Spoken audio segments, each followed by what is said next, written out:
Alright guys, welcome to episode 5 of the Smite Beginner's Guide. For some reason I don't have any music audio. I need that tense music audio. There we go. Smite music. Sounds pretty good. So, episode 5 is going to be based around mages, but I wanted to take a quick little moment to say thank you to everyone who came from the Warframe channel over to the Smite channel. It really means a lot because Smite's kind of been my main game for about a year now. And I just enjoy Smite a lot more than I do Warframe, so I've been playing it a lot more, which makes a lot of sense that I'd have a channel based around it. So, Smite Beginners guys, today we're going to be taking a look at Ra and the mid lane. I'm going to take you guys into a private conquest map like I did in the last video, because mages are very subjective in the way that you build them, and it really depends on the team that you're up against, the playstyle that you want to go with, especially with Ra, because he can be played in like two different ways. You can either play him like an offensive mage, where you clear waves very fast, or you can play him as a supportive mage, where you heal your team and all that good stuff. So, really subjective in how you build a mage, but I'll be talking about the current meta with mages and all that good stuff, so don't worry about that there. But we're also going to be talking about how important sort of the mid lane is to the majority of the team. Because playing as the mid lane, it basically means you are controlling the center of the map, which means you have a decent amount of flexibility in terms of rotating, right? So you can really, if you're a good mid laner, change the tides of a match, right? Just like the jungle can, just like, you know, basically any role can, if it's played correctly. So let's jump into a custom game. Let's jump into a conquest map. We'll do a 1 versus 1, starting at level 1, all that good stuff. Create, and then we're going to add a bot. Go ahead, start the game.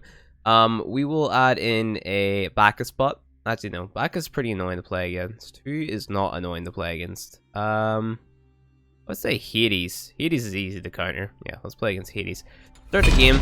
We're going to be choosing Ra and talking about Ra's abilities. So, Ra is a bird. He's the god of the sun. Not like that really matters if you're just here to learn about how to play the game.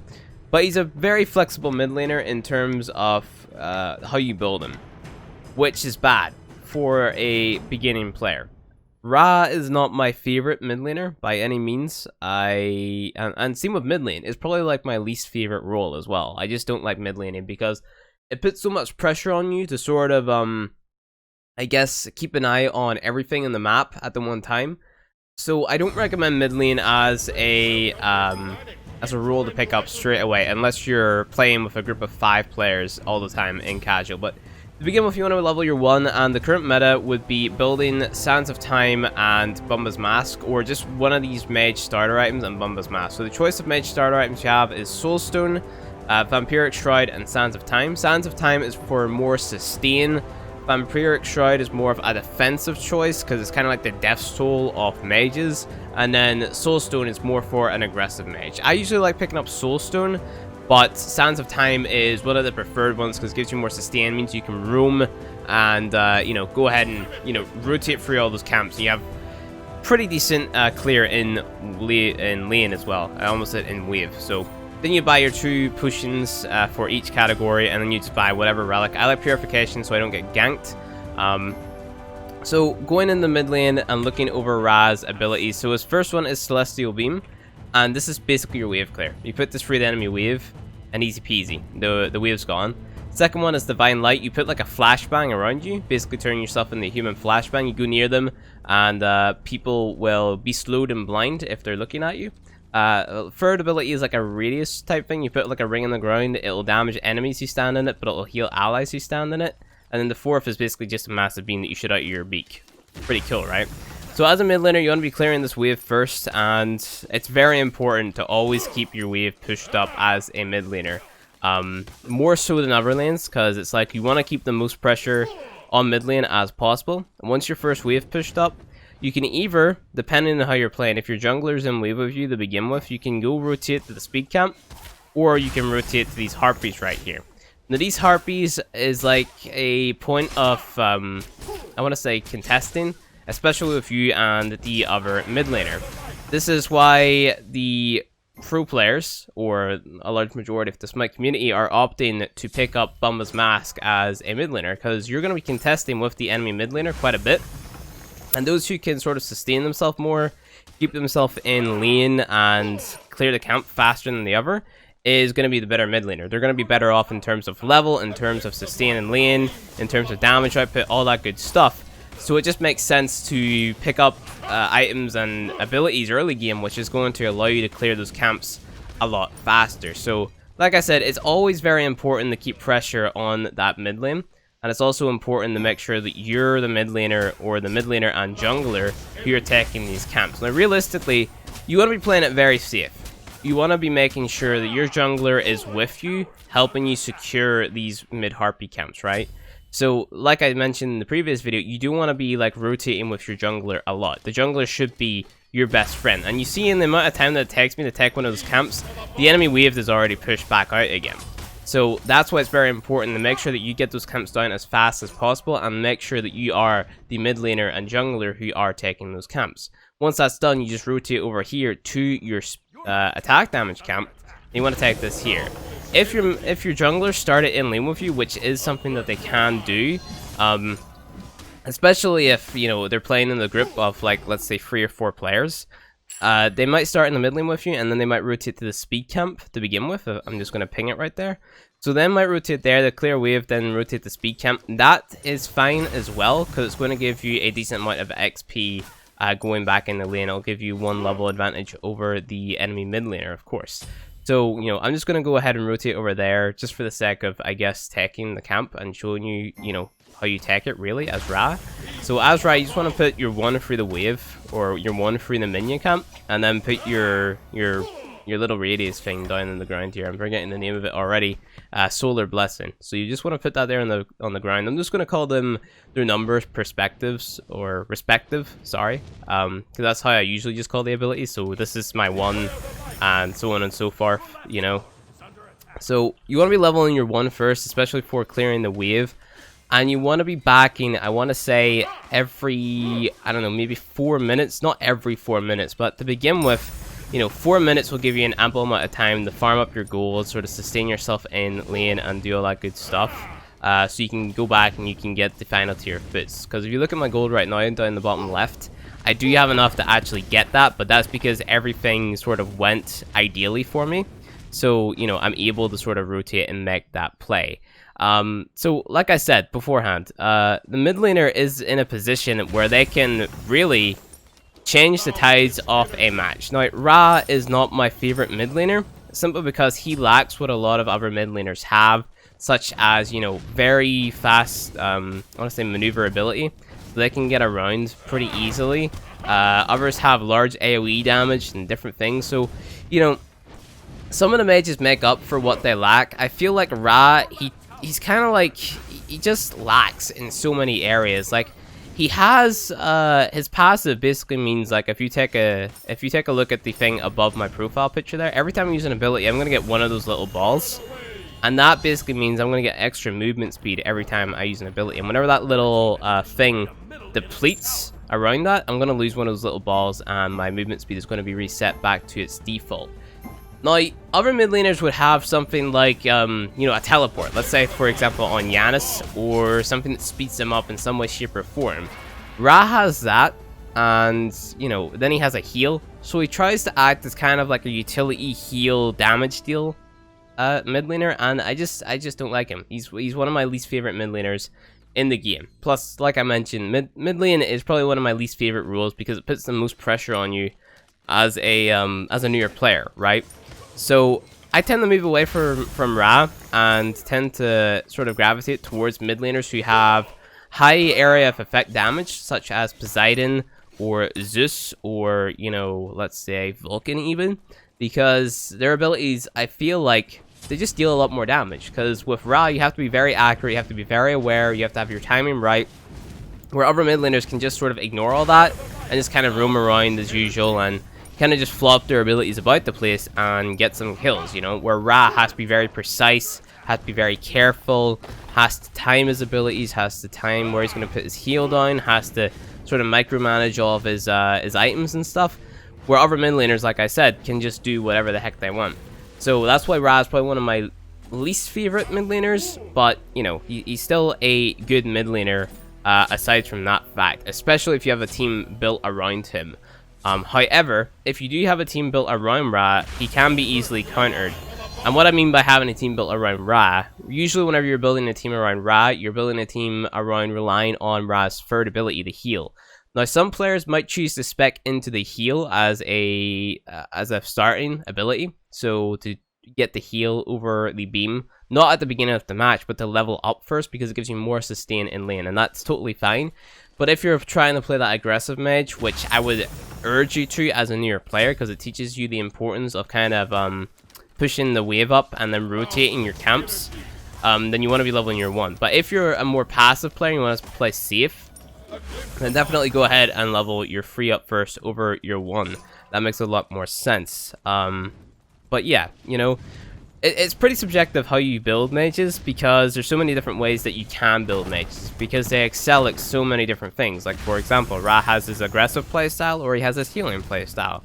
You can get items which up the efficiency of your healing. You can get items which increase the amount of damage you do. You get items which make it so you'll have more mana. You know, you have items which give you more mana per 5 seconds. All these different things that you have to take into consideration. Really, it's all subjective, or it depends on what's happening around you. If your support's roaming into your lane, if you're ahead, if you're behind, all these different things play a factor in you as a mid laner. It's such an important rule.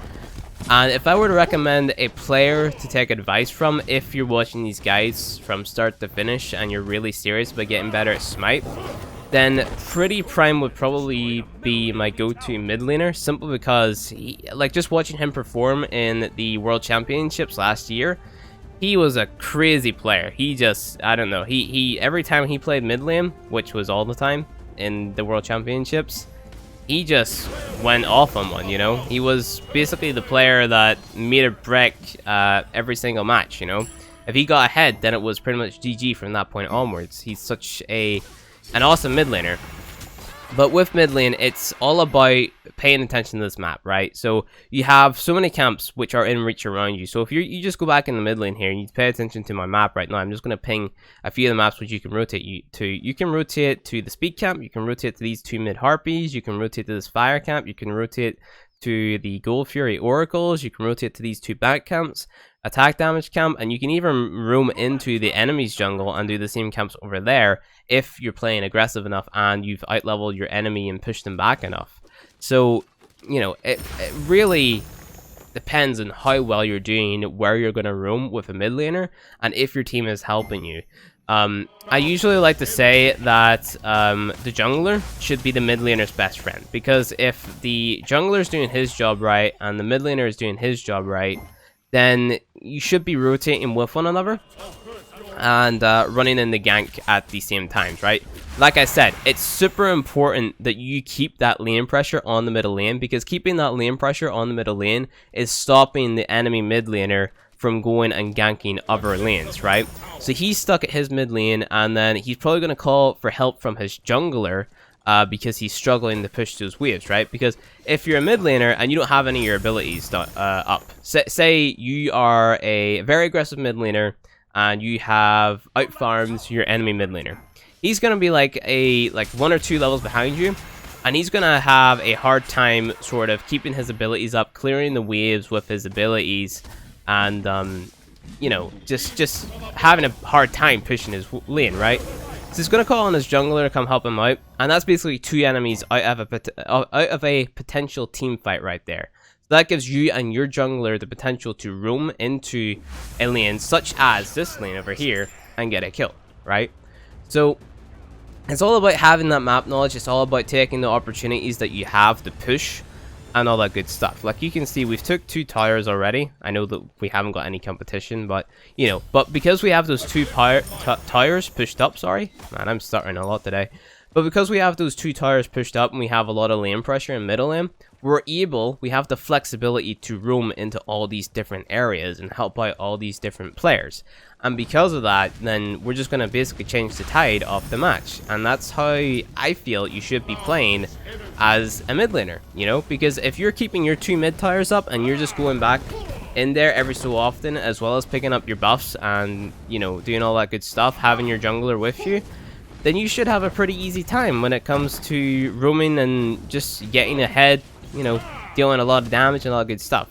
But like I mentioned beforehand, Ra is not my favorite mid laner. And, you know, there's a lot of better mid laners such as Poseidon, such as Zeus, such as Vulcan, anyone really, Yanis, that are a lot better at doing those said things, at clearing camps, at clearing waves, at dealing a lot of player damage, at, you know, using utility and all that good stuff, you know? So it really depends what mid laner you choose. Mid laners are, I want to say, like, they are what you should be building around, especially when it comes to a competitive conquest match. I feel like the mid laner should always, not always, but usually be the first pick whenever it comes to choosing your gods, right? Because if you build around a mid laner who has a lot of area of effect potential, a lot of roaming potential, a lot of potential to gank lanes and all that good stuff, and just set up an amazing team fight, and you build around that, then, you know, you're going to have an absolutely insane team. So Ra, like I said, not my favorite because I don't feel like you can build around him. He's more of a support, in my opinion, than he is a mid laner. Of course, he has that awesome pushing potential off his free, and he's really great in team fights because of that heal. But that's only if you build into that heal. If you're a newer player, you don't necessarily understand how to build around healing, or how to, like, I guess, counter an anti-heal if the enemy team goes ahead and throws it at you.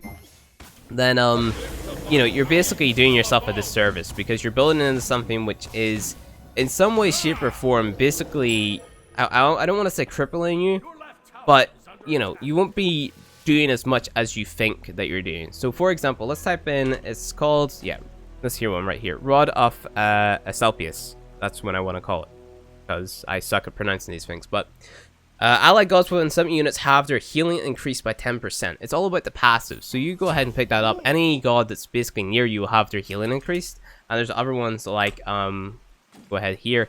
So any god affected by your ability heals again 20% increased physical and magical protection. That's also a great one. You don't necessarily want to be building that on Ra because, you know, it's not one of the best items in terms of the stats that it gives you, but building that on something like a support would be awesome.